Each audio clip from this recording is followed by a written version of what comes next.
মাশাআল্লাহ লা ইলাহা ইল্লাল্লাহ লা ইলাহা ইল্লাল্লাহ মুহাম্মদ রাসূলুল্লাহ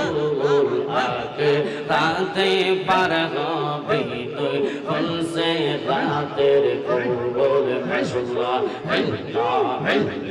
জায়গা হবে নি আমার মওলানা শের লাইগা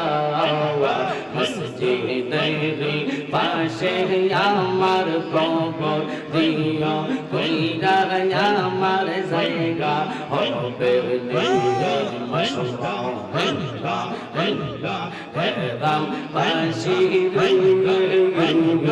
আমি সেদিন যাব মারা তুমি ইয়া সারিয়া ওয়া বাইবন লো আত্মীয়